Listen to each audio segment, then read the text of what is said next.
సువార్తికుని పని చేయము. పని కలిగి ఉందాం. పని చేయట్లా.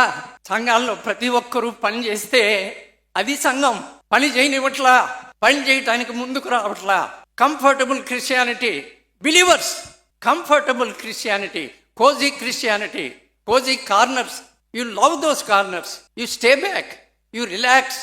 మరి పెరిలెస్ టైమ్స్ని ఎవరు పట్టించుకుంటారు? ఎందుకు పట్టించుకుంటారు? మనకు కదా పని, మంద కదా బాధ్యత. ఎందుకు చేయలేకపోతున్నాం? ఎక్కడ దేనికది లగ్జూరియస్, ఏది లోటు ఉండకూడదు, ఎక్కడ తగ్గకూడదు. అవతల వాళ్ళకంటే ఎలా కుదురుతుంది, ఎలా చెల్లుతుంది?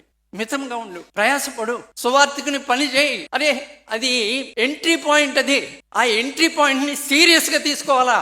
సిలువ రక్తం అనే మాట వినబడని రోజులు. సిలువ రక్తం వినబడకపోతే మనిషికి దిక్కు లేదు. సిలువ రక్తం బట్టే పాప క్షమాపణ, అది ప్రకటింపబడాల్సింది. పైనుంచి దేవుడు పని కలిగి ఆయన పని చేసింది అది. ఆ పని నమ్మటం వరకే మనుషుల వంతు. నమ్మమని చెప్పటానికి నోరు రాకపోతే ఏమనాలా?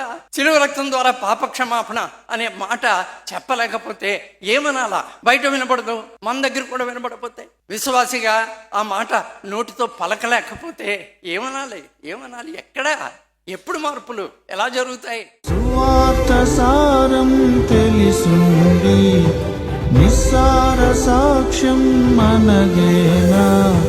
పరలోక వెలుగును కలిగుండి మరుగైన దీపం మనమేనా?